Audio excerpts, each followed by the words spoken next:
Hi, today I wanted to talk about what I have done as a non-EU citizen to get a residence permit for an employed person in Finland. First, let me talk a little about my background, since some of you have come to my channel for the first time. My name is Shinichi. I originally come from Japan. Although now I'm living in the Nordics, it's been a long journey to make it come true, as it was 2012 when I started planning to move to the Nordics one day. Besides English and my native language Japanese, I speak Swedish and Finnish as well, although I have never had a chance to go to any Swedish or Finnish language school. I've learned the languages by myself. In 2017, I moved to the Åland Islands, which is a Swedish-speaking area and an autonomous region of Finland. I went to Åland University of Applied Sciences to study IT. In April 2021, I moved to Espoo in the mainland because I got a job in Helsinki. Now I'm working as a software engineer. This video is fairly long, so I'll show you the table of contents so that you can see what I'm going to talk about in advance. How to move to the Nordics. Which country will be the best option for me? Learning the local language. How much money I saved in advance. How my study at the university went. Developing my own web application. Applying for jobs. Moving from Åland to the mainland. Checking the programming language and the framework that are used at the workplace. Applying for a residence permit for an employed person. Waiting for the decision. How to move to the Nordics. If you want to move to another country, there are mainly two ways to do it, almost regardless of which country you try to move to. 1. An international marriage, spouse visa. 2. To get a job at the local company, work visa. Other than that, it's also possible to get a new citizenship and move to another country if you are extremely competent in a sport like at the Olympic level, or if you are quite rich, maybe you can apply for an investor visa. But this is not applicable for normal people, so I'm going to ignore those kinds of exceptions in this video. So if you are aiming for a permanent residence visa, there are basically two ways to do it, an international marriage or to get a job. However, marriages are dependent upon random chances, at least to some extent. So if you are thinking like, well, I want to move to the Nordics, hopefully I will find a Nordic person who wants to marry me so that I can get the residence permit there. It most likely won't work, because it's simply not going to happen. Yeah, I know, fairly many immigrants have gotten a spouse residence permit, but I'm pretty sure that they didn't plan to do it from the very beginning. Rather, they happened to have a chance to marry a Nordic person, and as a result of that, they got their residence permit. I mean, if you try to find a partner to get married to for the sake of moving to the Nordics, I don't think it's a great idea. If you are aiming for a work visa, there are two ways to do that. Alternative 1, applying for jobs directly from your own country. Alternative 2, applying for a residence permit as a student first, then applying for jobs after getting a bachelor's degree. It might seem like it could go faster with the first alternative, but it's actually quite difficult because it requires two things: enough work experience in the particular industry where there is a demand for foreign workers, and good enough language skills to work. Unfortunately, most of the non-EU citizens who want to move to the Nordics don't have both of them from the beginning. So if you don't have any work experience that can be an advantage to find a job in the Nordics, but still want to move there, it means that you must prepare quite a lot. You are trying to move to the Nordics without the help of random chances. And in that case, naturally, it leads to the second alternative, which is to first become a student and get a bachelor's degree, and then look for a job. And this is the way I chose. Which country will be the best option for me? If there are multiple countries that look attractive as your destination, you need to choose one of them. Now let me explain why Finland was the best option for me. Although the Nordic countries might seem to be culturally similar, it is safe to say that every country has an entirely different situation when it comes to immigration. And the following were the criteria when I was choosing which country to move to. Is the immigration law strict or lenient? How much does it cost to live and study there? Is there a university where I can study what I'm interested in? Is it possible to look for a job after getting a bachelor's degree? In my relocation plan, I got rid of Denmark from the candidates immediately because its immigration law is extremely rigid. For example, it's fairly easy to move to most countries if you marry someone who has the citizenship of the country you want to move to. But when it comes to Denmark, that's not the case.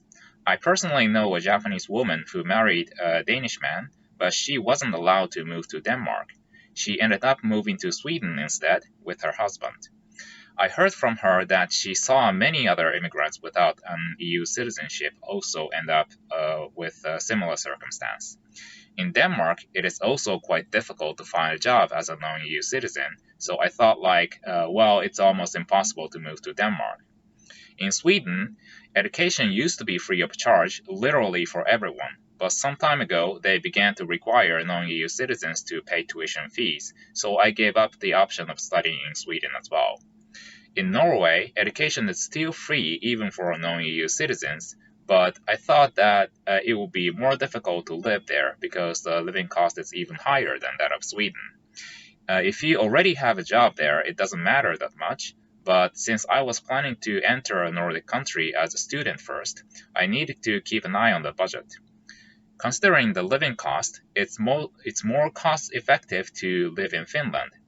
Besides, if you study in one of the local languages, either Finnish or Swedish, even as a non-EU citizen, you don't have to pay tuition fees. I speak Swedish better than Finnish, so I looked for a place where I could study in Swedish. Then I found Åland University of Applied Sciences, and I found out that the school's curriculum includes a mandatory internship, which was good news for me. I heard that it is commonplace in the Nordics that university students get their first job as an internship trainee and then get hired as an official employee when the internship is over. I thought there would be a chance for me to get a job this way, even though it's extremely hard even to proceed to an interview if I apply for jobs directly from Japan. As for Iceland, I actually didn't do so much research. At that time, I had already found Åland University of Applied Sciences, and that option looked good enough, so I didn't have a strong motivation to continue the research anymore. This is how I decided that Finland would be the best option for me, and I began to prepare myself to move to Finland. Learning the local language. It's really important for immigrants to be able to speak the local language. Maybe some people say that it's not the case in the Nordics because most Nordic people speak English fluently. But I still don't think that it can be an excuse to justify the idea that immigrants don't have to learn the local language as long as they live there for a long time, not just as tourists. Being able to speak the local language will surely be a huge benefit. Although it was 2016 when I chose Finland as the country to move to, already in 2014 I started to learn Swedish, and there were two reasons for that. The first one is that Swedish was easier for me to learn compared to the other Nordic languages. Swedish is similar to English, and when I started to learn Swedish, my English was already at an advanced level, which made my Swedish learning process more efficient. The second one is that I considered Swedish to be the most useful language in the Nordics. Swedish is spoken in Sweden, of course, and there are some Swedish-speaking areas in Finland as well. In Norway, the official language is Norwegian, but there is mutual intelligibility between Swedish and Norwegian. So if you understand Swedish, you will understand Norwegian too, at least to some extent. I left Japan and moved to Åland Islands in August 2017, but by that time I had been learning Swedish an hour a day since 2014. So I had learned this language about 1,000 hours in total before leaving Japan. On the very first day in Åland, I could already speak with local people in Swedish. I never went to SFE or Swedish for immigrants or any other Swedish language school. I started my education program at the university as soon as I arrived there. It was really challenging, but I somehow managed to finish my study in Swedish. How much money I saved in advance? In Finland, You can study for free even as a non-EU citizen as long as you study in one of the official languages, either Finnish or Swedish. But you still need money to cover your living costs if you want to study in Finland as a non-EU citizen. The Finnish government provides students with financial aid, but only EU citizens are eligible for that. So I needed to save enough money beforehand by myself. According to the Finnish Immigration Office's requirements, you must prepare €560 at your disposal on a monthly basis in order to apply for a residence permit as a student. In other words, you need €6,720 for the entire year. But €560 is just the bare minimum requirement, so it's safer to assume that you are going to need additional €200 each month, which leads to €36,480 in total if you study for 4 years at the university. In order to save that amount of money, I worked for 4 years. In 2013, I worked as an English teacher at a high school in Japan. The yearly net income was about 3 million yen, which corresponds to roughly €23,000. This was actually quite a demanding job because the work environment was really bad, where I ended up working overtime 100 hours per month in addition to the 160 hours of base work time. In other words, it was 260 hours in total. In 2014, I lived in Australia for working holiday, and during that period of time, I experienced several different jobs, such as door-to-door salesman, so-called kitchen hand, chef's assistant, orange picker at the farm, etc. The annual net income was about €15,400. And then I went back to Japan and found a job that requires English skills at an electronics company in Japan, and worked there for 2 years. The annual net income was about €16,600, so the total in 2 years was €33,200. So in my case, I earned €71,600 in total during the 4 years, of which I could spend €38,500 for my student life in Finland. How my study at the university went. My learning experience in programming consists of 2 parts. One is study at the university, and the other is self-studying. The university's degree program started with the programming language called C, and from the second year I started to use Java. Other than the classes at the university and the homework, I have also learned programming by myself. Before I moved to Åland from Japan, I had mainly learned the C language. I bought a textbook whose title is C All-in-One Desk Reference for Dummies, and with the help of that textbook, I learned the basics of programming. Besides that, I found Harvard University's computer science course called CS50. The course's video lectures were available for free on YouTube, and I believe that I watched most of the videos that I found at that time. Ever since my degree program started, I have been studying programming extra by myself. One of the reasons is that otherwise I wouldn't have been able to keep up with the classes. When I didn't find the teacher's explanation and textbook used during the class good enough, I looked for a better explanation on the internet, such as YouTube tutorial videos, Udemy courses, etc. Developing my own web application. In November 2019, I thought that I would need to develop my own web application because I got inspiration from a few occasions. One of them is Hackathon. It is a programming competition where the team whose application is considered to be the best wins. When I participated in Hackathon, I saw many excellent applications. The other one is that one day I found a Japanese influencer in the IT field. His video showed up as a recommendation for me on YouTube, so I watched it. I learned that he has his own online community where there are more than 1,000 participants. I decided that I would join that community too. There was a roadmap and a lot of advice on web application development. Sometimes I asked some questions and I got an answer, and I worked on my own web app development based on the advice that I got. It took me about a year to get the application ready. I spent about 25 hours per week, so the total amount of time was around 1,000 hours. In this online community, There are hundreds of beginners in programming who want to get a job in the IT field, and fairly many of them manage to make their own web application complete within 6 months, although in my case it took a whole year. It is because they spent twice as much time as I did. In other words, they spent 50 hours per week. By the way, there are two reasons why I made my own web applications.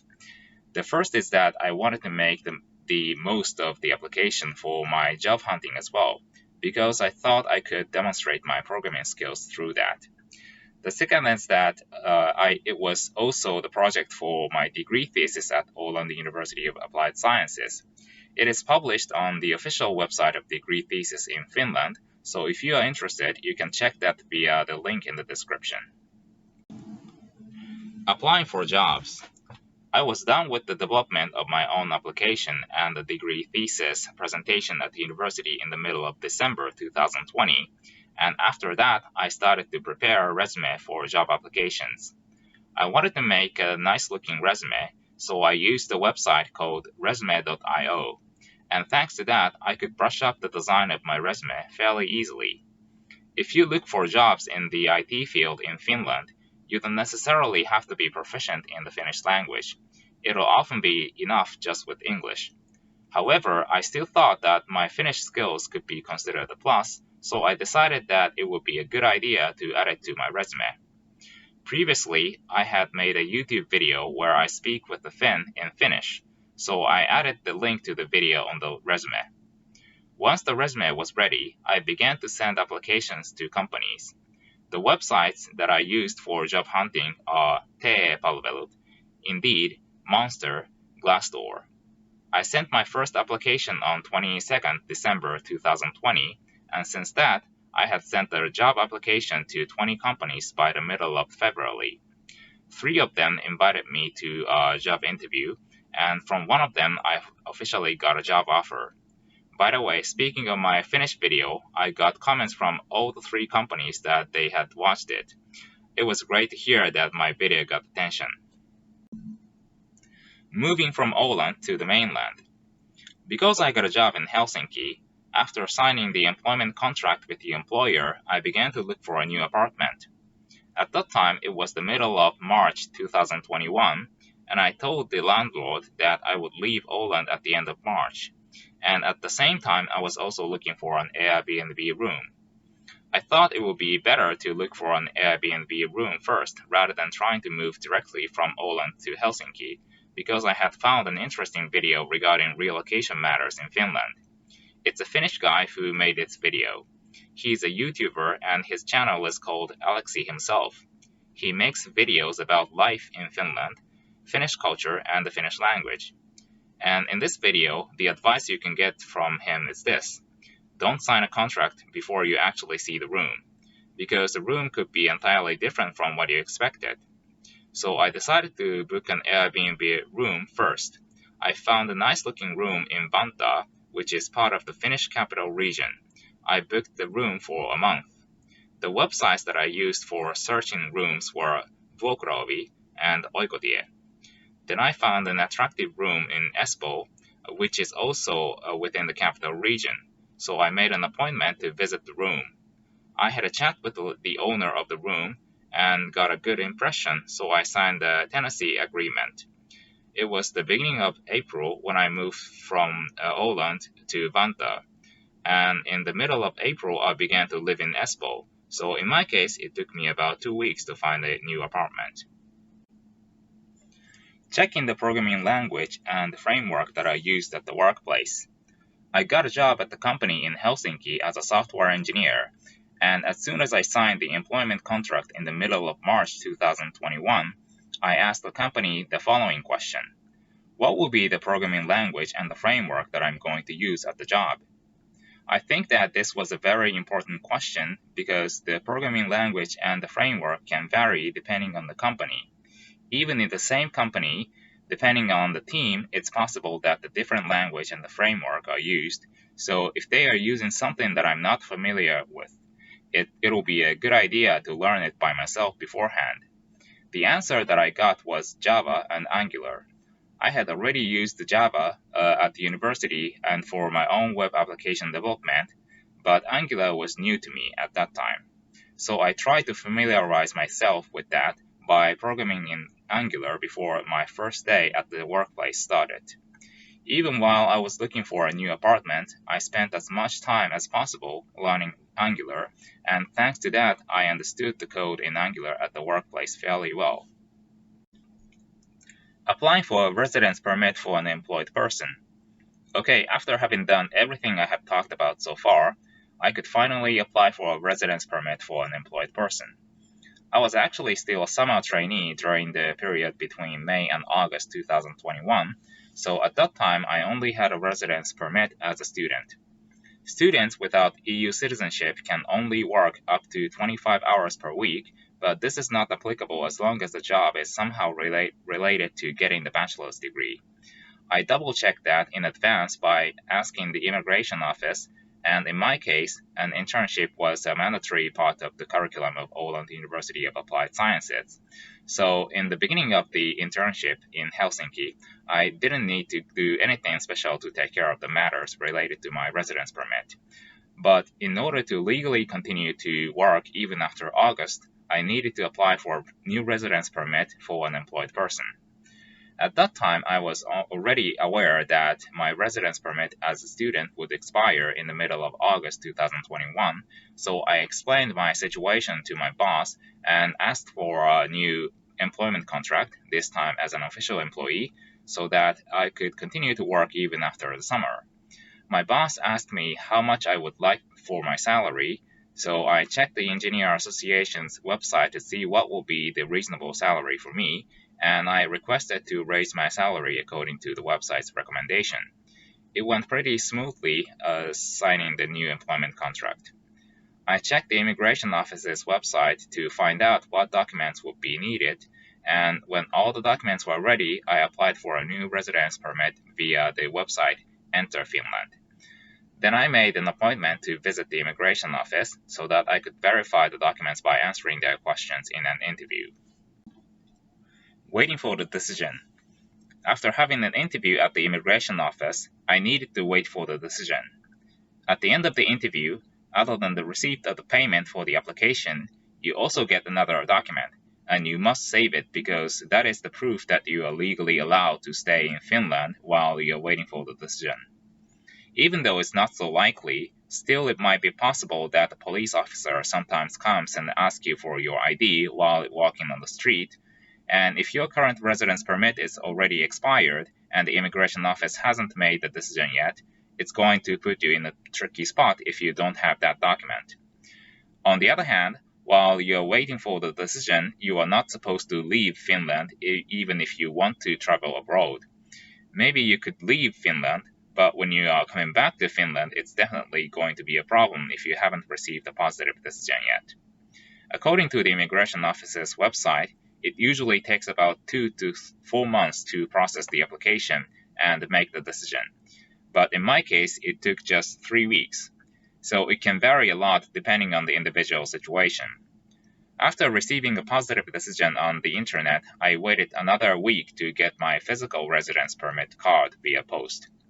Okay, it was 2012 when I began to dream of living in a Nordic country, and since that it has been nearly 10 years, and now I finally have the right to work in Finland, just like ordinary Finns and other EU citizens.